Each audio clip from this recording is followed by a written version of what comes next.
Bismillahirrahmanirrahim. Assalamualaikum warahmatullahi wabarakatuh. Innal hamdalillah nahmaduhu wa nasta'inuhu wa nastaghfiruh. Wa na'udzu billahi min shururi anfusina min sayyiati a'malina may yahdihillahu fala mudilla lahu wa man yudlil fala hadiya lahu. Asyhadu an la ilaha illallah wahdahu la syarika lahu wa asyhadu anna Muhammadan 'abduhu wa rasuluh. Allahumma salli wa sallim ala Sayyidina Muhammad wa ala alihi wa ashabihi wa tabi'in wa man tabi'ahum bi ihsanin ila yaumiddin.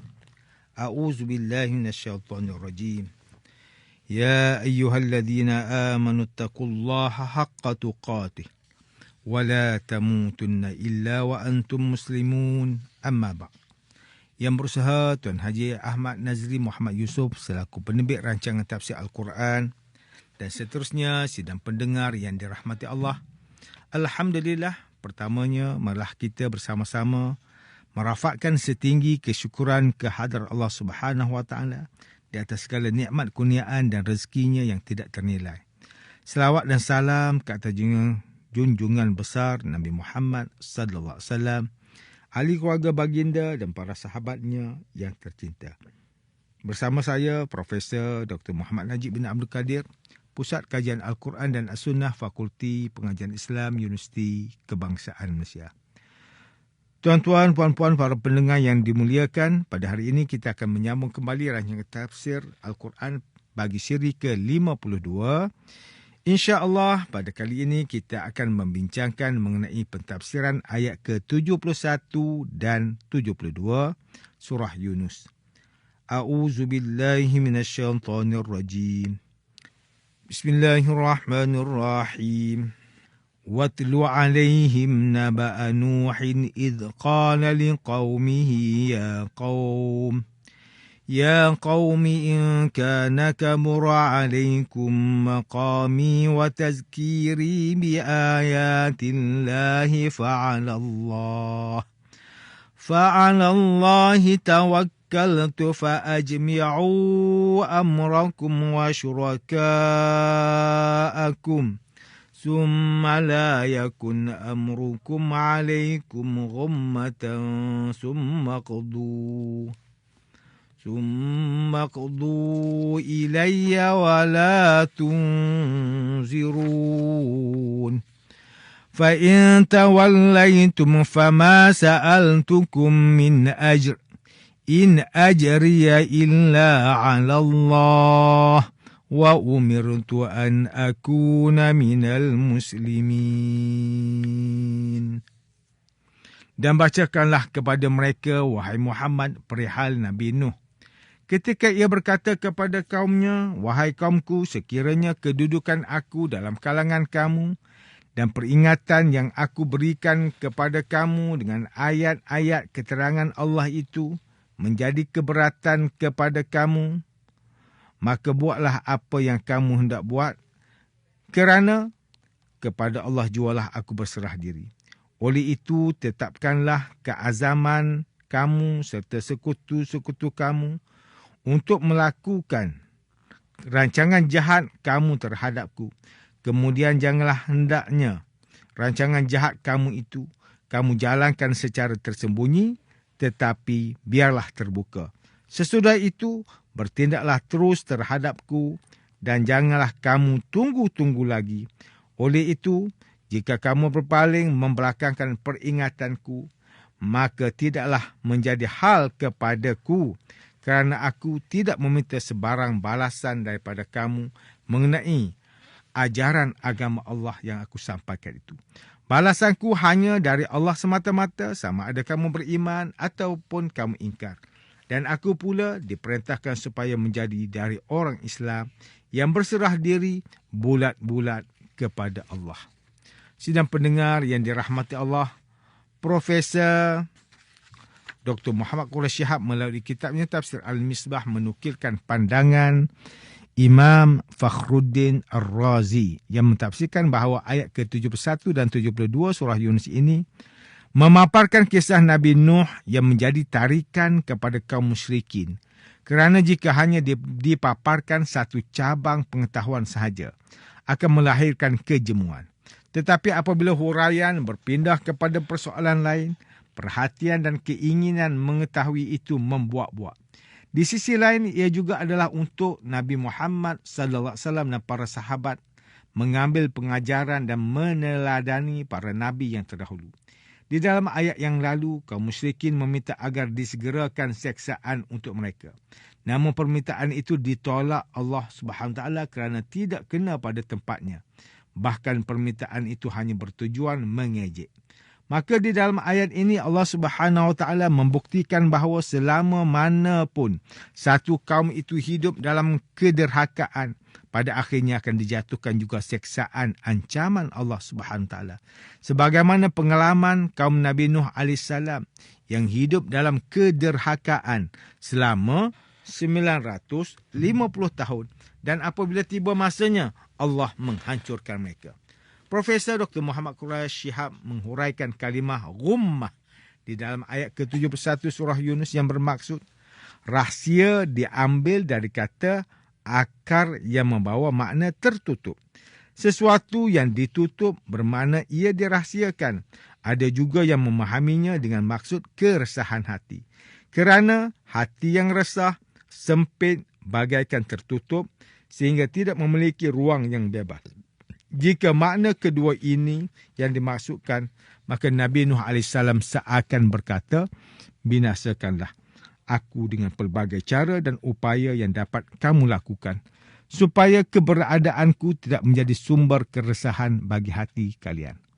Sidang pendengar yang dirahmati Allah Subhanahu Wa Taala, Profesor Dr. Tengku Muhammad Hasbi As-Siddiqi menulis kitabnya Tafsir An-Nur, mentafsirkan ayat 71 dan 72 surah Yunus ini dengan menyatakan bahawa baginda sallallahu alaihi wasallam diperintahkan, bacakanlah wahai Rasul kepada kaummu yang mendustakan sejarah Nabi Nuh AS. Ketika baginda AS berkata kepada kaumnya, wahai kaumku, jika kamu merasa keberatan aku berada di antara kamu dan merasa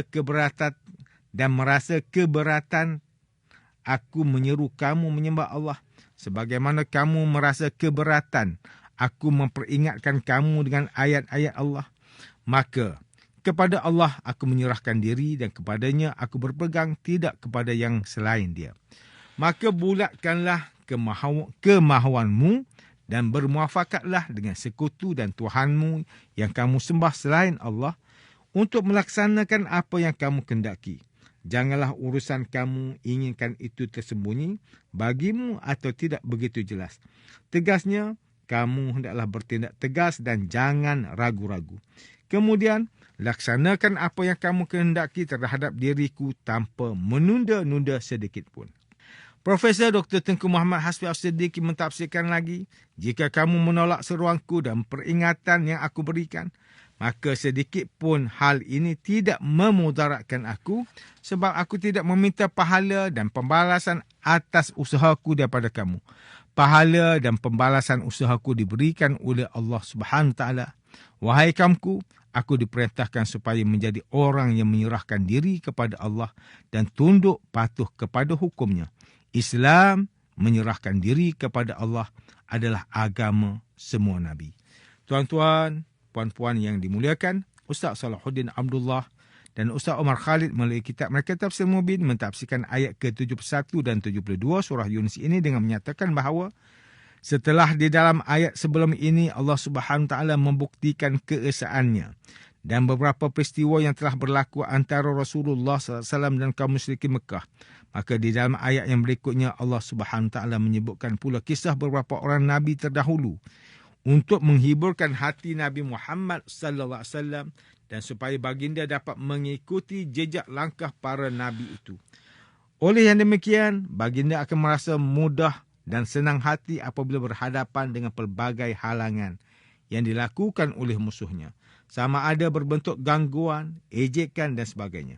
Di dalam ayat ke-71 dan 72 surah Yunus ini menjelaskan kisah Nabi Nuh yang menjadi pengajaran dan suri teladan bagi orang yang ingin mendapatkan pengajaran dan bagi orang yang mahu berfikir. Manakala Profesor Dr. Haji Zainal Arifin Zakaria melalui kitabnya Tafsir Inspirasi menjelaskan tafsiran bagi ayat ke-71 dan 72 surah Yunus ini dengan menyatakan bahawa Nabi dan Da'i berserah diri dan bertawakal kepada Allah. Mereka teguh dalam pendiriannya mengenai kebenaran yang datang daripada Allah. Dengan berterus terang, Nabi Nuh meminta kepada kaumnya. Seterusnya, Profesor Dr. Haji Zainal Arifin Zakaria menyatakan bahawa upah bagi Nabi dan para da'i itu dari Allah, iaitu syurga. Nabi berdakwah untuk kebaikan umat manusia. Ia tidak meminta balasan sedikit pun daripada mereka. Tetapi sebaliknya yang terjadi ialah mereka dihina, dianiaya, diusir, dibuang dan ada juga yang cuba dibunuh. Sidang pendengar yang dimuliakan, demikianlah tafsir bagi ayat ke-71 dan 72 surah Yunus menurut pentafsiran oleh para ulama. Ayat ke-71 dan 72 surah Yunus ini menjelaskan bahawa Allah Subhanahu Wa Taala mendatangkan kisah Nabi Nuh untuk menghiburkan hati Nabi Muhammad sallallahu alaihi wasallam dalam usaha dakwahnya. Selain itu, Allah Subhanahu Wa Taala juga membuktikan bahawa ancaman dan seksaannya itu benar, seperti mana yang terjadi kepada kaum Nabi Nuh alaihissalam. Ayat ini mengisahkan Nabi Nuh yang telah lama berdakwah kepada kaumnya dan menyatakan dengan tegas bahawa kalaupun kaumnya tidak menyukainya yang menyampaikan dakwah dan ayat-ayat Allah, baginda tidak akan pernah berhenti berdakwah hanya kepada Allah. Baginda bertawakal, baginda mencabar kaumnya untuk membuat perancangan membinasakannya secara terbuka. Namun dijelaskan juga bahawa hakikatnya Allah Subhanahu Taala mahu mengetahui segalanya. Baginda tidak akan rugi sedikit pun sekiranya kaumnya berpaling daripadanya, kerana dakwah baginda tidak mendapat sebarang upah daripada kaumnya. Namun, upah dan balasannya adalah Allah semata-mata. Di masa kini, ramai pendakwah yang berusaha untuk menyebarkan dan menyampaikan Islam, menyeru manusia melaksanakan perintah Allah dan meninggalkan larangannya. Ia bukanlah satu usaha yang mudah. Ada masanya akan rasa lemah dan lelah. Namun, jadikanlah kisah para Nabi berdakwah ini sebagai sumber inspirasi, semangat dan kekuatan. Kisah Nabi Nuh ini menggambarkan semangat yang kuat dan tidak mudah mengalah. Selama 950 tahun Nabi Nuh berdakwah, masih ramai kaumnya yang tidak menerima dakwahnya. Namun, Nabi Nuh tetap teguh dengan keyakinan dan pergantungannya kepada Allah Subhanahu Wa Taala. Sidang pendengar yang dimuliakan, antara pengajaran yang boleh kita ambil daripada tafsir ayat ke-71 dan 72 surah Yunus ini ialah, pertama, sebagai Muslim, kita perlu berusaha menyebarkan dakwah mengikut kemampuan kita kerana ia adalah kewajipan bagi Muslim. Bagi yang mampu bersuara di khalayak ramai, kita boleh jadi pendakwah bebas. Bagi yang mempunyai kemampuan untuk menulis, kita boleh jadi berdakwah dengan pena dan lain-lain lagi. Kedua, umat Islam perlu merenung dan mengambil pengajaran daripada kisah para Nabi terdahulu. Kisah tentang Nabi Nuh ini bukan hanya sebagai penguat semangat buat Nabi Muhammad SAW dan para sahabat berdakwah saja, bahkan juga buat diri kita sebagai Muslim pendakwah di masa kini. Ketiga, setiap Muslim perlu sentiasa bertawakal sepenuhnya kepada Allah Subhanahu Taala. Tugas menyampaikan dakwah itu adalah tugas kita, namun yang memberi hidayah itu adalah Allah Subhanahu Wa Taala. Dalam usaha menyampaikan dakwah pasti ada cabaran yang melelahkan, maka pergantungan kepada Allah Subhanahu Wa Taala sangat diperlukan untuk mengekalkan kita istiqamah menyebarkan Islam. Sidang pendengar yang dirahmati Allah, sekian saja rancangan tafsir Al-Quran pada hari ini. Semoga kita semua mendapat manfaat daripada perbincangan ilmu ini. InsyaAllah, mudah-mudahan kita akan bertemu lagi pada siri rancangan tafsir Al-Quran yang akan datang. Wabillahi taufiq wal hidayah. Wassalamualaikum warahmatullahi wabarakatuh.